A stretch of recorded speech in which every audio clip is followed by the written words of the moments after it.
Hey, everybody. Welcome to the Santita Jackson Show here on AM 950 Radio, the voice of progressive Minnesota. It is a joy to be with you. Let's talk about the D.C. federal takeover. Should I say the federal takeover of D.C., our national capital?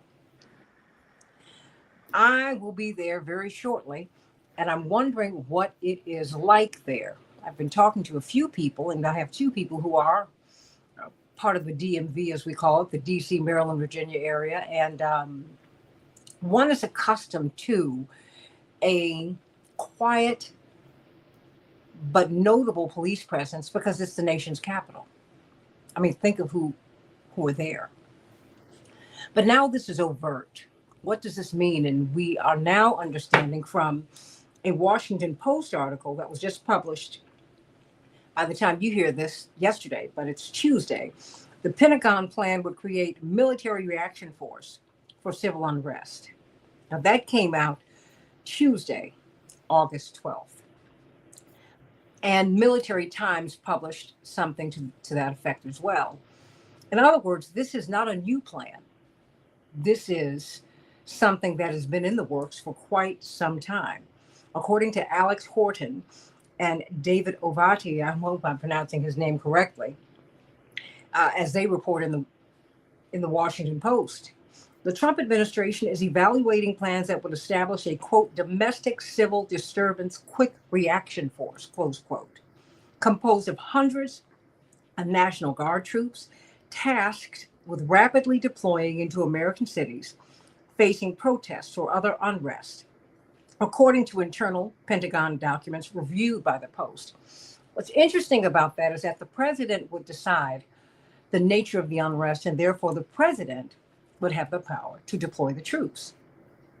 So what do you think about that? The plan calls for 600 troops to be deployed, but I'm sure that could change at any time. They're stationed at military bases in Alabama and Arizona, but the president has thrown out maybe deploying troops in Chicago, in Los Angeles. And there's a frame for all of this, everybody.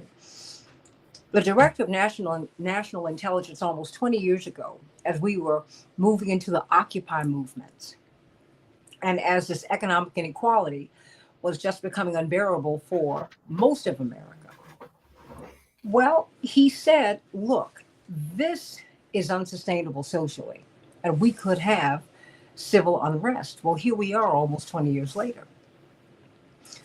Remember, the big, beautiful bill and the DOGE cuts will kick in really in about a year and a half. So whatever you're feeling with the tariffs now, whatever you're feeling, you're not really going to feel it for another year, year and a half. That's when all this will kick in. And one has to wonder where that anxiety will go with $1 trillion in cuts to our healthcare system, with Social Security being cut. It's already not enough to help you with your pension or with your retirement life. I mean, think about all of these cuts that are here as we're watching the wealthiest people grow wealthier, and they just unashamedly, unabashedly, ostentatiously flash their wealth in our faces as we work their companies, and many employees are not treated well. Many employees are getting pushed back on trying to form unions. I mean, there's a lot that we need to think about because there's so much that's happening right now, it can be disorienting. You've got the Texas State Democrats who ran for freedom. They didn't run away. They said, okay, we don't have the votes, but we need to draw attention to the fact that we are about to lose the most vulnerable people in the state of Texas, are about to lose some seats. As the president is pressing the governor, he doesn't have to press very hard, to do something that's unprecedented, to have a mid-decade redrawing of congressional districts. Now, he's already denied the state at least one seat in Congress because they refused to hold an election to fill Sheila Jackson Lee and Sylvester Turner's seat for almost a year. It will be 9 months by the time the special election is held. In the meantime, you've had countless votes in the U.S. House of Representatives that Texas will not have a voice. Think about those things. Think about the president calling for a mid-decade census in a way that, quite frankly, is unconstitutional. The census means it is designed to count everybody who is in the United States so you can know who's here and know how to allocate resources. Okay. Then he said, oh, by the way, we need to remove the homeless from Washington. You guys, I'm giving you all a lot of room, but I think we need to build the context for what is happening here. We need to understand that we need to connect the dots. This is not just something that is coming out of the blue. Of course, we've got Attorney Daryl Jones, fresh off of his show on WOL in DC. Of course, every Tuesday at 12 noon Eastern Standard Time, the chair of the Transformative Justice Coalition. But I'm going to start with you, Sam. Roots Action. You and Daryl Jones do so much grassroots organizing. You're the co-director, the political director of Roots Action. And both of you, though, live in what we affectionately call the DMV, DC, Maryland, Virginia. But you are in Washington itself, Sam. So can you tell me, have the troops been deployed? Because it's the FBI, it's National Guard, ICE, and the police. Wow. I mean, how does one move? And then how does one even think about having a protest when you've got all of that law enforcement around you? Sam, what's it like in Washington, and what is it that you see? Yeah, certainly. Well, first, thanks for having me back. Happy to be on as always.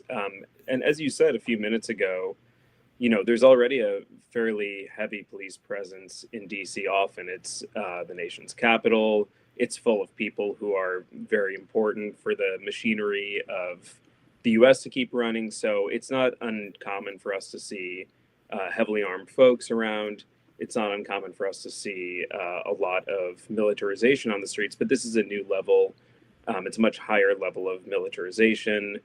We're seeing already at some of the sort of higher profile areas around DC, Union Station, the train station, downtown, also in sort of visible areas around metro stops in particular, that there are a lot more police and sort of special forces looking police. And it's not always clear where these folks are coming from, what agency or what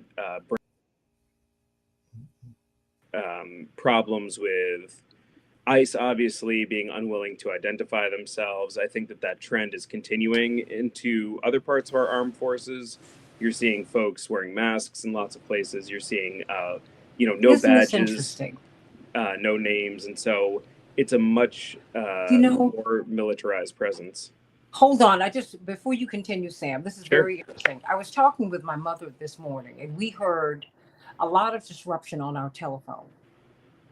Now, mind you, my parents did not simply march with Dr. King. They worked for him, and they worked for him at a time when police harassment just amped up because they were with him officially for the last 3 years of his life. And there was so much disruption on the phone, and I've been experiencing so much of it as we just experienced here, that she said, well, I really believe this is all political. Because when you have social unrest, the first thing that is seized is the communication system. So everybody, please hang in there, stay with us, because I cannot help but believe that that's part of what we're dealing with here. As we talk about issues from this direction, Sam Rosenthal, Roots Action, and Daryl Jones from the Transformative Justice Coalition, I have been noticing all manner of disruption with my internet. I can't keep it up. And I think we need to be mindful of that, because we're going to have to find ways to communicate with one another, because we've become dependent upon this. And while we're trying to discuss something that is extremely important, this is what is happening. So I just had to say that because I think it needs to be addressed. I'm not going to act as if this is not happening. When you've got the FBI, ICE, the National Guard, and the police in our nation's capital, which is a city of a little more than 700,000 people, so you can manage it quite well. And when they did this in Los Angeles, they did it in a confined space to see how they could manage LA. And all you have to do is go back to COVID and see how they shut down Wuhan, China, which is 10 to 11 million people. Then they moved on to Italy. They shut down a quarter of the country, then another quarter, then another, and then another. And then they were able to shut down the whole world. This is not paranoia. This is connecting the dots, everybody. And I think you need to understand, because as we deal with the police, Sam Rosenthal, one of the things that concerns me is, how do you walk outside? You know, how do you protest? Because that's what you do in Washington. You go to Washington for massive marches. But you were saying, I just had to address that because it said something went wrong and everything went dark. Sure. Yeah, I think that's absolutely right, though. And, I listened to some of President Trump's press conference yesterday. He effectively gave carte blanche to police officers to engage in police brutality during that press conference. He said that if officers are yelled at, if they're spat on, that they should respond with violence, that they should brutalize people. And I think a lot of folks are listening, they hear that, and they think, okay, I have cover from the president to beat up protesters. So I think there is a chilling effect. There's a chilling effect for undocumented folks living in DC. And I think it's very alarming. Well, it is very alarming. I mean, and they've already withdrawn protections, Daryl. The police have already been given carte blanche to go after citizens. So what does this mean when the president says this in this press conference? And he's talking about doing this in other cities. Yeah, it's a great point that you raise, and that Sam raises as well.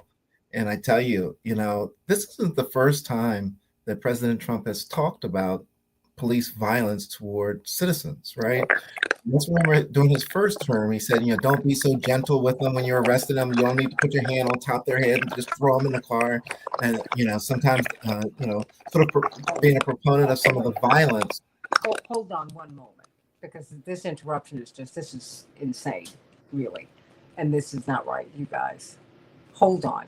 Sam, would you come out and come back in? And then Daryl, you come out and come back in, and we'll continue from here. You just go out, Daryl, and come back in. And we're going to continue with this, everybody. But this is something that is very interesting, because as we are trying to talk to you, this is what we're dealing with. And it has been happening more and more and more and more frequently. And I think we should pay attention to this. Something that I've been dealing with all of my life. Sam, because my parents' phone line used to be crossed with our neighbors. Now, I'm not from the era of the party line, okay? Uh-huh. So, I mean, our neighbors were listening to personal phone calls. I mean, it's just, really, and it's galling to me. It really, really is. So, but here we are. So let me go back. Let me bring Daryl back on. But what I'm going to do is mute you, Sam. I will mute you, and then I will hear you, Daryl. I'll mute myself as well. Daryl.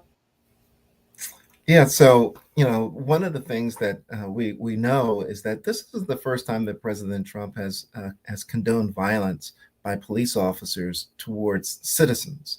And this could be citizens that are not doing anything wrong, but we know that during his first administration, that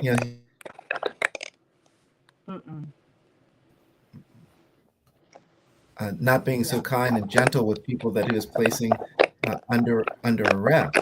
So this is a continuation of an endorsement of violence directed towards citizens that's being certainly blessed by the administration with regards to their policing tactics to American citizens, to all people that are in the United States. One of the things that Sam raised that I really am focused on right now, and I'm concerned about obviously everything within the district with regards to policing, but there's sort of a special emphasis, I think, that's there when you're dealing with those that are undocumented, that are in the district, and what all of this means. Because we're not just dealing with ICE at that point, but he was very, very clear. The president was, when he was indicating that what will be at play is that if someone commits an act or doesn't commit an act, for that matter, is encountered by the police and they're undocumented, that they're going to start the removal process on these individuals. That's whether or not the person's done anything wrong or not. And what that is going to do is going to open up the door for those that are part of whatever the military organization will be that's doing policing, to go after people that they simply think might be here and have a Spanish surname, right? May not be here legally, may have a surname from one of the African countries. All of that becomes an open door for them to be able to begin that process of confronting people and perhaps detaining and possibly deporting people at will. And it's going to have just an incredibly chilling effect on those that are in the district, whether they're legally or not at that point, quite honestly. It's going to have a chilling effect upon what you think your rights are and what you do. Well, I mean, Sam, help me to understand. I mean, where do you see all of this going? Because as was reported in the Washington Post, it is clear to me. Well, I mean, they said these are leaked documents from the Pentagon, that this is to quell civil unrest. That they don't want to see what happened with George Floyd happen ever again. But they don't want to see the civil rights movement, any of these movements happen anymore. And, Americans, we are a very interesting lot, wherever we exist on the political spectrum. I don't see that really working for Americans, just in general. There's something about that I think that will not sit well. I mean, where do you see this going? Because, Sam, we're looking at people who are really going to have something to march about in a very short period of time. Yeah, absolutely. I think this is a trial balloon. I don't think there's any other way to conceive of it. I think what we saw in Los Angeles was a sort of more scaled down version of this. Now they're going to try it across the whole city. DC, for folks who have never been here, is very small. It's a very compact area. If it were a state, it would be the densest state. The densest living area in the entire country. It's 700,000 people in a very small area. So if you want to see what your ability is to control the entire population, DC is a great place for that. It's also a soft target because we don't have the protections that any other U.S. state does. Folks know we don't have representation in Congress. We're not a state. We don't have a governor. So you saw yesterday, it was easy for Donald Trump to just say, I'm invoking Section 740 of the Home Rule Act, which gave DC a sort of measure of sovereignty way back when it was first passed. And now he's in control. He's in control of the DC police force. The mayor basically has to do what he says. I mean, this is very, very limited right to self-government that we have in DC. So I think all of this, in summation, is an attempt by the administration to see how readily can we control a city that, by the way, is the bluest city in the country. If it were its own state, it would be the bluest state, is a majority-minority city, is a city, really a working-class city outside of the folks who work in the federal area of DC. This is a working person city, and they want to see how readily they can control and subdue the population. This is a very radical city. There's a long history of activism in the city. And I think, as you say, they're trying to figure out what is the amount of force we have to bring against an activated, motivated, politicized population to subdue it. And so that's what I'm really worried about, is that there will be this rollout of increasing militarization to make sure that they can subdue whatever protests are coming, which they want to come. I mean, we shouldn't delude ourselves. The Trump administration is hoping that there is a big street protest. We should go out there and protest. I'm not saying not to. We should. But the Trump administration is hoping to create a spectacle so they can say to the broader American public, look, we told you, it's lawless there. There are people on the streets, they're having a riot, instead of these are people who are justly protesting for their civil rights. No, it's a lawless city, and that's what we told you would happen. Well, what do you think about, because I was reading different reports about the military parade, and What we did not see, Sam, and then Daryl, you speak to this, please. They talked about the planes flying down low, and they were rather an intimidating presence. And that can happen in Washington. Like you said, it's like the perfect place to test everything, because basically you don't have any rights in DC. You don't. I mean, you see your mayor go before Congress every year to get their budget. I mean, it really is sad, because it's awful. Because most people, the overwhelming majority of people in Washington D.C., like you said, are working class people. The overwhelming majority of people are not working. They're not transient as people are as they come in and out with the different administrations. They're just. I mean, they might be the support staff on the Hill, which, I mean, and they're DC people. I mean, because there's Washington and there's DC. Come on, right? And so these folks are from DC, and I'm wondering, is this? I mean, is this, as you? I mean, as we look at this, is this a lockdown? And I mean, and what is in store for Americans, Sam? I mean, where is this going? Because it's something that, to me, that is quite ominous. And moreover, when you look at the Washington Post article, clearly this is something that they have been working on for quite some time. So, I mean, what do we do? Do we not march?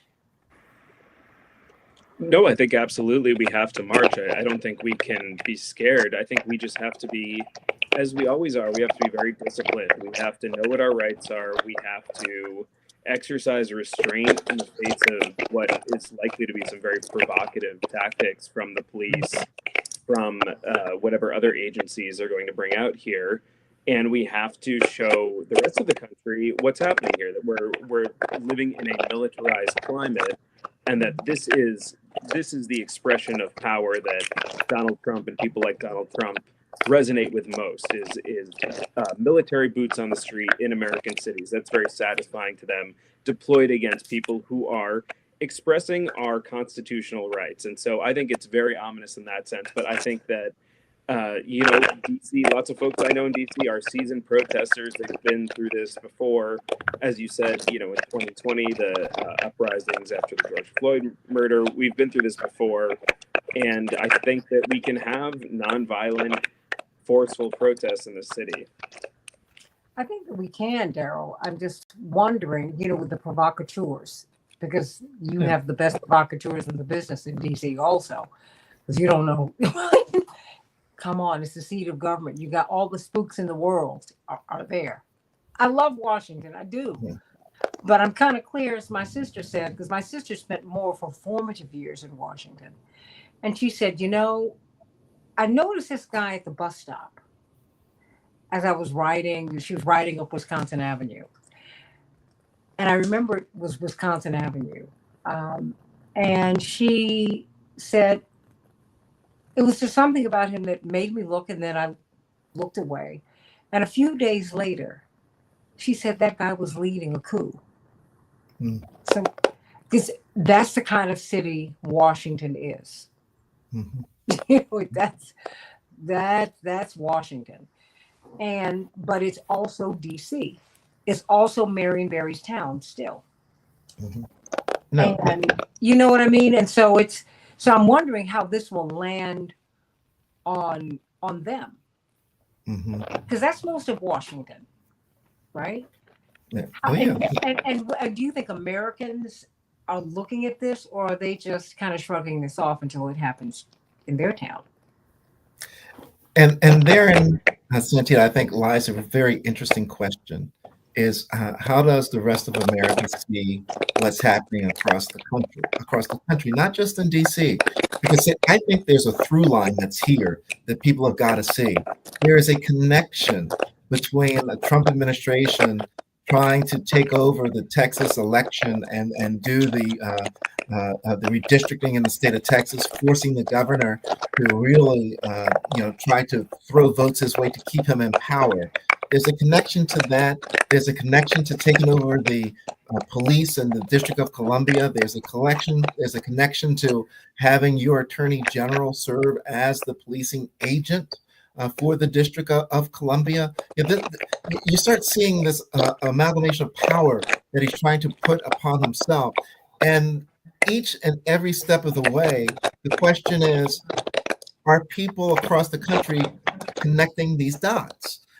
And that, I think, becomes the big question, because when they're watching Texas, I think most people are saying, well, that's Texas. It's crazy. So now they're watching D.C. What are they now saying with regards to what's happening in the district? Oh, it's not really a state. Oh, it's a small area. Oh, it's part of the capital. So, it's not me. At some point, all of the pieces are going to be put in place where everyone will really see the impact of the authoritarian type of government that he's putting in place. And when you start taking homeless people, right, those that are unhoused, and you're just getting rid of them, whether they're going to make them migrant workers or whatever the plan is of what he's going to do with taking them out of the district, it's problematic. And it's all, I think, part of this through line of what we're seeing coming from this administration. He already has a majority of Congress that will do what he wants to be done. That's what we're seeing. We have a Supreme Court that has blessed whatever he is doing for the most part, and saying that, you don't have to worry about being prosecuted for anything you do, Mr. President, because, we're saying that, that you can't be prosecuted for the actions that you've taken while you're in office. All of these pieces are out there, and I just think it's incumbent upon everyone, but particularly us, to try to educate the public as regards to what's going on. Because as both you and Sam have said, this is the time you've got to get out in the streets and start raising your voice and your dissent with regards to what's happening. You can even use Florida as a case study, right? Because in the state of Florida, of course, what happened was that the Florida legislature, fighting Black Lives Matter, made it a crime for organizations to get out and block a road, get out and do any type of mass protest.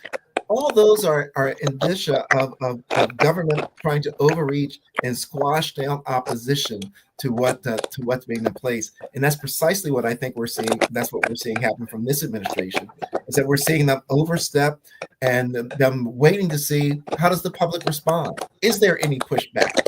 Because if there's no pushback, I'm going to keep going forward and do something else.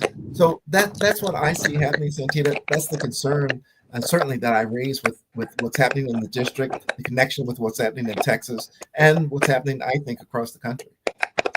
Well, I mean, Sam, because I don't want us to be on the other side of this.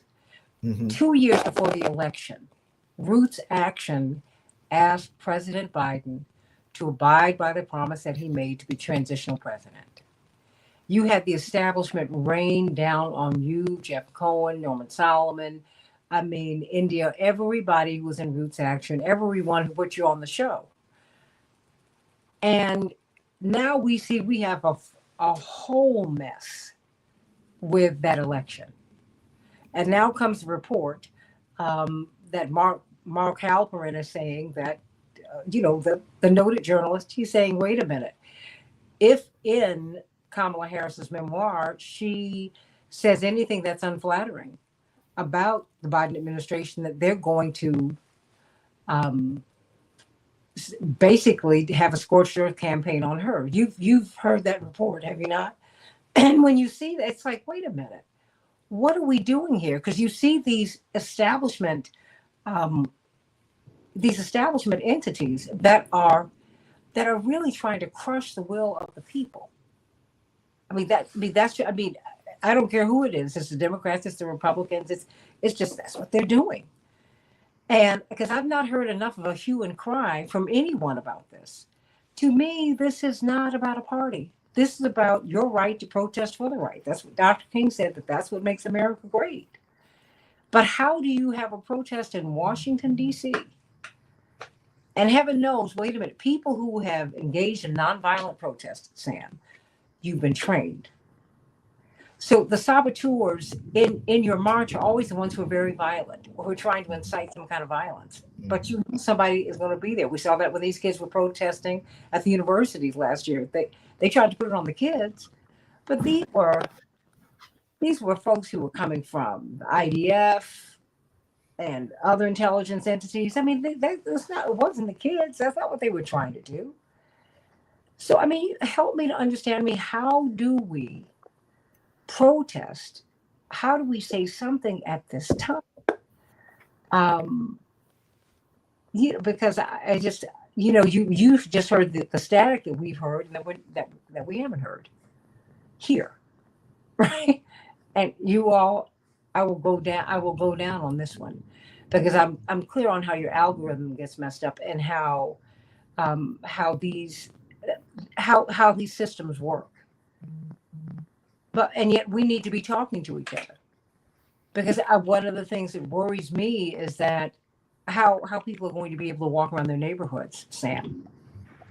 Because you don't even have to have a protest. It's walking around your neighborhood in between ICE, the FBI, the police, and the National Guard. I mean, the FBI are not trained to do street work. That's not what they do. The National Guard are your neighbors. How's it supposed to work? I mean, Yeah, absolutely. And, I want to say a few things, and I'm glad you bring up the Democratic Party because I don't think that we should lose sight of the national party's role right now and what they should or shouldn't be doing. We've been, as you say, Roots Action called for Biden to act as a true transitional president after the 2022 midterms. He didn't do that, obviously, and, I think that's a significant part of the reason why we are where we are today. We've encouraged the party since then to move on, but there are still folks in the party, if you talk to, who will say they're not ready to have the conversation yet with Biden's team about what went wrong. And so I don't know what these folks are waiting for. I don't know why they're still scared of someone, frankly, who will never run for president again, who is not leaving a political dynasty behind. I think it's time to jettison the Bidens and move on with politics. And then there's another thing I want to say about the Democratic Party, and I've written a piece to this effect that's on our site Progressive Hub today, but the Democratic Party could have performed a significant action of defense on DC's behalf, and that's that they could have put DC statehood at the front of their national platform. yes. Now, DC statehood, there are two ways you could get state out of DC. I don't want to get too into the weeds. One is a constitutional amendment, which would be very hard. But the other is you could do it through a simple act of Congress. They've twice, since Barack Obama was president, had control of both chambers in the presidency at the same time. And so it's not inconceivable. One time they had a filibuster-proof majority. It's not inconceivable that they could have put DC statehood at the front of their agenda, and they could have protected us the way people in all other 50 states are protected. We're 700,000 people who do not enjoy the same rights that people in the rest of the country do. That would have not only been good for us, it would have been good for the Democratic Party because they would have gotten, at minimum, one more rep in the House, and guess what? 2 more senators in what would have been the bluest state in the country. Now, I want to ask you, if the shoe were on the other foot, and we were talking about there's an entity out there that the Republicans can snap their fingers and turn into 2 more red Senate seats, would they hesitate to do that? There is no way they would pull any trick to get a new red state that they could get 2 red senators from, but the Democrats haven't done it. They've had multiple opportunities to do it. They haven't done it. They introduce a bill in the House, usually dies in the Senate, and so they're paying lip service, but they're not really putting this issue at the front of the platform. There's one mention of it in the 2024 platform. This is a critical, essential issue for the Democratic Party, and I think that it's really a missed opportunity that we're now seeing the downstream effects of, that they haven't done this yet. And it's a big problem for residents of DC. Well, I'm wondering how much of a problem it is for them. It's a problem for me, but not for them. Because they've had opportunity after opportunity after opportunity after opportunity to make DC a state. And I have always wondered, are you waiting for DC to no longer be Chocolate City? It's already Swirl City now, right? It's getting Right. It's more and more expensive for people to live there. And so it's becoming whiter, right? And more international because that's who can afford to live there. I mean, please, a house in the middle of Northwest DC, the closer you get to the Capitol, that is $1 million. No backyard. a place that needs to be completely renovated today. That's right. That's right. Yep. That's how it is. So I'm wondering if is that what they are waiting for? Because now I saw the shadow senator. Reverend used to be the shadow senator, and that was part of his presidential campaign, part of the platform to make DC a state. And I'm wondering if it is because you would have this progressive voice. You've had Walter Fauntroy, one of Dr. King's lieutenants, Reverend Dr. Walter Fauntroy, who was the delegate for years. Eleanor Holmes Norton, who's been the delegate for years. Please, the mayor used to be appointed.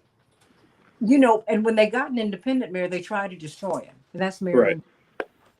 Because he was just, and this is someone who really democratized the city, created a Black entrepreneurial class, opened the door for Latinos to come to Washington and to be treated decently. Really, I'm wondering, what is the real point? Because I don't see the Democrats moving on this, and they should be moving on it, Sam. And no one's calling them out, Sam, Daryl, and they should be, because we should not be in this position right now. And when I say we, everybody is, because look, if you think they're not coming after Brandon Johnson in Chicago, he dropped Chicago, he dropped LA again. That's coming to Baltimore. So whatever ambitions Wes Moore might have, they will be in the past tense when they drop that on him, Daryl. Because it's not going to be a good look. And it's not supposed to be. He's not going to do that in Texas. He's not going to do it in Montana, North Dakota. He's not going to do it in Alabama. He's not. So, so what do you think? What is the path forward for us? Because I think I see this as a really big issue. And I'm wondering if I keep going back to this, but you talk to some people and it's as if you're talking into a wall. It's like they don't really understand what the Texas Democrats are doing is so important. They don't really get, okay, well, what does this mean with Washington? That's over there. I'm like, there's a mission creep. And the Washington Post let you know today, they got this leaked Pentagon document. This is what they're planning to roll this out all over the country. So what's the path forward? And are we losing legal protections as citizens, Daryl? Oh no, yeah. I think that we're clearly standing in the pathway of preparing to lose a lot of rights as citizens. Losing, for instance, one of the things that that we're talking about was the right to protest and being in the streets. If, as it appears is going forward right now, that they are going to militarize and take over a lot of these areas, what you're going to see is the National Guard coming out to squash anything that is not favorable to the administration. And so it's going to have an effect on individuals as to whether or not they want to participate in any of these types of protest. Even though it's your absolute right to do so, it's going to be a dissuasive measure. It's going to be something to dissuade you, to make you think about, is this something that you really want to do? We also are having challenge on the very front line on this is on the right to vote and the impact of your ability to be able to vote. That's what Texas is all about. Is that right to vote, and whether or not you should be divided into districts that people that think like you, or should your vote be diluted and connected to broader bases of power so that your vote really won't count with regards to driving and having elected officials that represent your interests. These are some of the principal things I think that are at issue right now. And when it comes down to when we talk about voting rights, a lot of people start hearing that Charlie Brown moment, wah wah wah wah wah wah wah. But when you go and all of a sudden you realize that, it's the mayor that gets to appoint the chief of police and the chief of, you don't like how it's going, that all came down to who you voted for and how your vote came through. When it comes down to, what we're talking about now with voting rights across the country, had the country passed the Freedom to Vote Act, we wouldn't be dealing with Texas at this point in time, because it would be something that would have been handled federally when Democrats were in control. That could have been handled federally, so we wouldn't have to worry with regards to the tactics that are being taken in Texas now.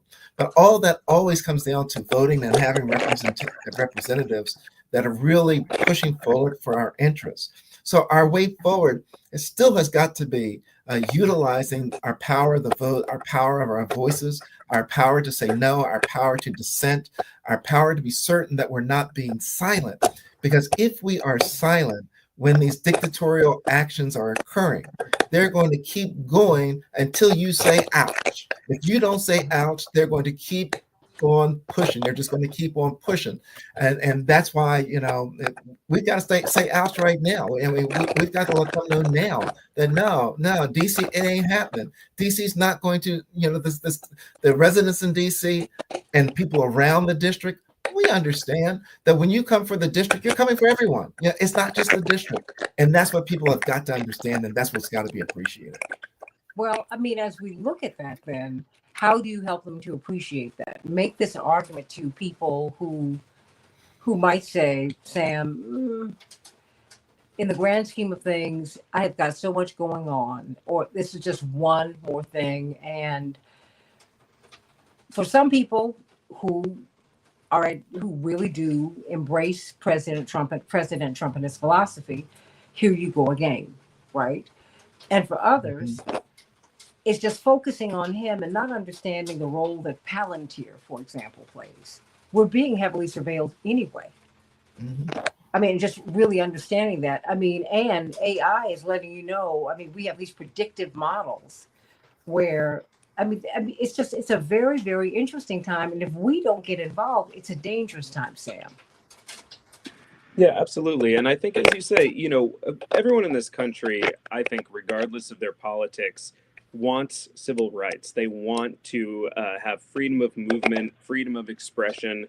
They want to be able to go about their business, go about their private lives without the feeling that some coalition of tech companies and government are looking over their shoulder. And I think that we could interview people across the political spectrum and they would agree with this. So the hypocrisy of the right that we're seeing right now is they're supposed to be the pro civil liberties party, keep your laws off my guns, etc. But when the incursion into civil liberties is happening to mostly people of color in mostly blue cities, they won't lift a finger. But just because it's happening to people in DC and people in LA now doesn't mean it's not being exported to the rest of the country. And so this is what people need to keep in mind.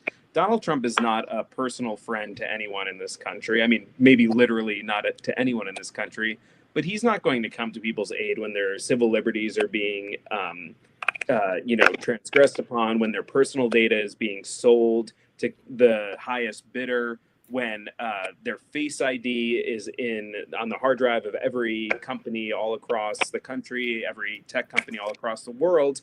These are the sorts of stakes that we're looking at right now. And they're going to start trying these tactics of crowd control, facial recognition, policing on people who seem like they're marginal in society, people who are protesting, people who seem to be causing a ruckus, people who don't have recourse to legal counsel, recourse to representation. But it will not stop there. There's no chance that it will stop there. It's going to balloon and it's going to slowly take over the whole country. And so if people are upset about that prospect, they should be upset about this. They should be fired up about this now, about the way that people are being surveilled and criminalized just for expressing their constitutional rights. And so we've been here before in this country, but it's important to remember that just because we came out of it once doesn't mean we get to come out of it again scot-free. Doesn't mean we get to come out of it again, even damaged, even having taken some hits. We need to all be vigilant and we need to all be concerned about the trend that this is taking. Because, as you say, Santita, the consolidation of power among billionaires and people who control the government is very, very concerning right now. And it's in our faces. I mean, and It is, and you're being told every day, Sam and Daryl, that you don't see what you see. I mean, they're killing. I mean, the fact that they're killing all of these journalists over in Gaza ought to concern everybody all over the world. I mean, the fact that more and more corporate media are not telling you the truth, and it's like they're not even concerned. Most Americans, the overwhelming majority of Americans, do not trust corporate media, both houses of Congress, the presidency, the medical establishment, the judiciary. Mhm. What else will people do but begin to protest? And it concerns me to see us being so policed, because I just don't feel like that will end well.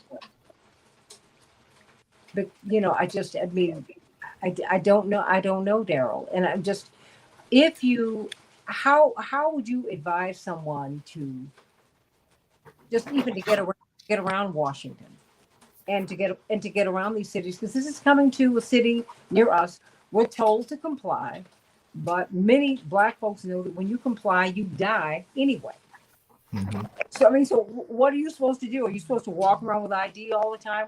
Many of us don't have sufficient ID. Well, I mean, and if you have a surname that's not an Anglo surname, or it's not even just surname, just first name, like me.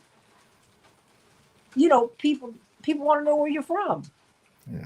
I mean, they have the temerity to ask you that, and you're like, wait a minute, what? What are you talking about? Yeah. I mean, so what do you do? Are we supposed to walk around with ID now? I mean, what do we do, Daryl? Santita, one of the saddest stories I think I've heard that I never thought I would hear in this country as a citizen, I heard about 2 or 3 weeks ago, and it was advice that was being given by a well-known attorney to Latinos, right? Latinos that were in the United States, whether they were documented or undocumented, whether they had work green papers or didn't have green papers. And the advice was that they should always have their papers with them. They should always have their papers with them, so that if they are stopped, they can show that they are here, with a green card. They can show that they're here legally, or whatever documents they have. They should always have those documents with them.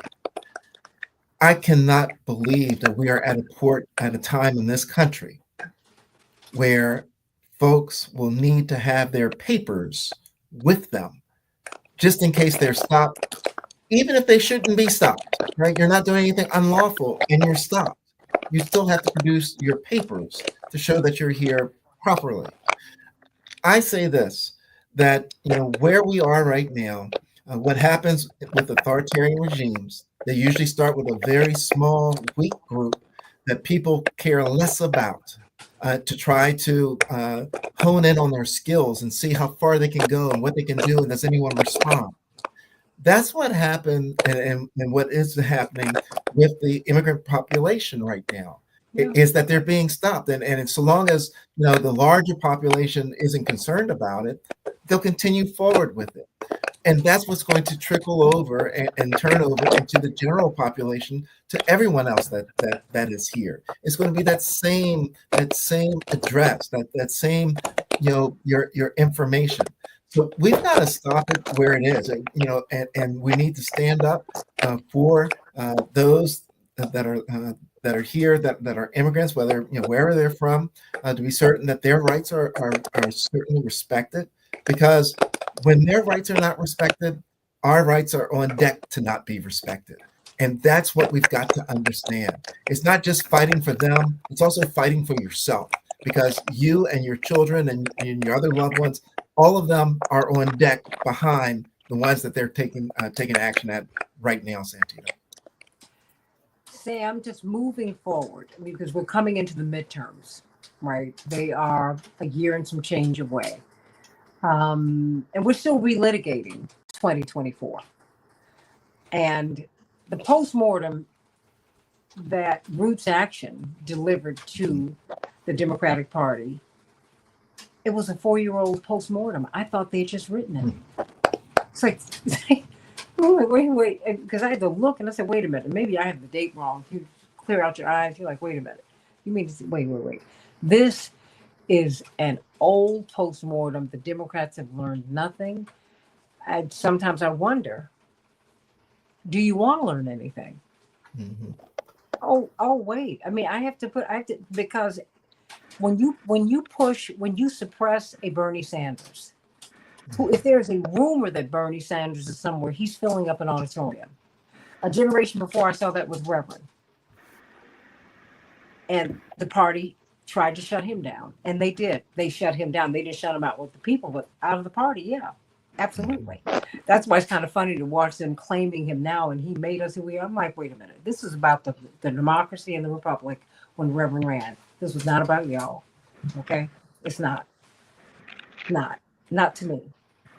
So I mean, Sam, I'm just saying, where do we go? I mean, I think, look, the Democratic Party is what we've got right now in a binary system. I think the binary system is coming to an end, but how do we push these power structures to do what it is that we need them to do? Because I think Democrats and Republicans and independents, whatever party you're in, or even if you don't care about a party, you ought to be concerned about this. Yeah. Yeah, well, first, thanks for reading our postmortem from 2020. We're working on a new one, so we should have one out that's germane to 2024. Well, no, if you don't, just read the one from 2020. Right, it's the same lessons, yeah, sadly. But I think one of the things that, if you look at what people are saying, voters are saying about why they abandoned the party or why they didn't vote in 24, one of the big takeaways is that they didn't feel like the Democrats stood for anything. They couldn't tell what they stood for.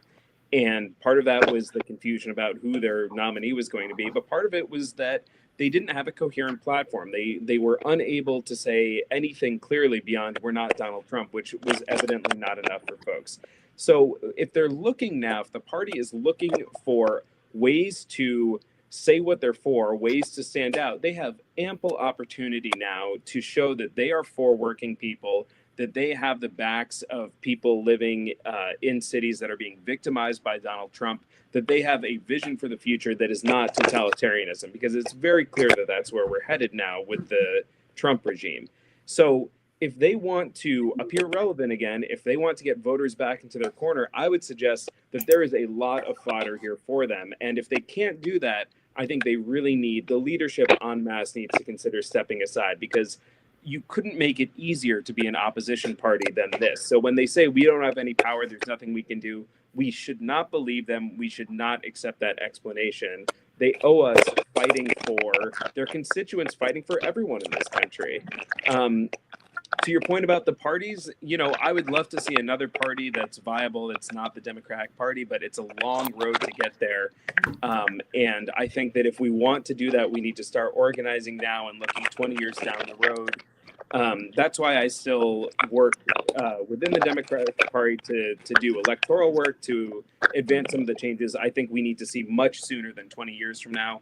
I would also happily work towards a new formation, something that really speaks to the change we need to see in this country and doesn't just pretend when convenient that that's the change it's interested in. But we can do both at the same time is the good news. So that's what I'm, if I'm feeling hopeful, which I'm not often these days, that's what I'm feeling hopeful about, is that there's still a lot of folks who are energized about trying to push us in the right direction. I think so. I think that the change is here. And when I talk to people who are younger than you, even Sam, that is, I mean, that they want. It's not hard to be that these days, but yeah. Well, I'm just telling when I talk to these college kids, they are in a whole different space. They don't want to hear you talk to them about this binary politics, Daryl. I mean, in fact, they don't. They're done. They're not done with the country. They're done with politics and business as usual. But please, Social Security is done for them. They know that. And they know that they can't buy a house. They can barely rent homes. I mean, come on. If you get out of college without debt, you are in the 1%. That's a big deal. So, Daryl, what are your closing thoughts before we go? My closing thoughts are this. Uh, the biggest um, block of voters in the United States are unregistered voters or people that Mm. don't vote. And one of the things that we've got to do is that we've got to get those that are unregistered and eligible to vote to be able to become registered and to vote and to take part in the system. I think that in order for us to effectuate the change that we want to see happen, we've got to activate everyone that's eligible to vote in the country to be able to go out and start voting. And that I think is the biggest thing, the biggest block. You know, if you don't like the elected official, run for the position. You know, we've got to open it up to be certain that we are tapping those that are in our best interest to be able to run for office and to represent us once they get into Congress or into House positions or whatever it may be. Hey, everybody. And you know what? And also understand the system. Understand these companies and figures who are playing outsized roles in our lives.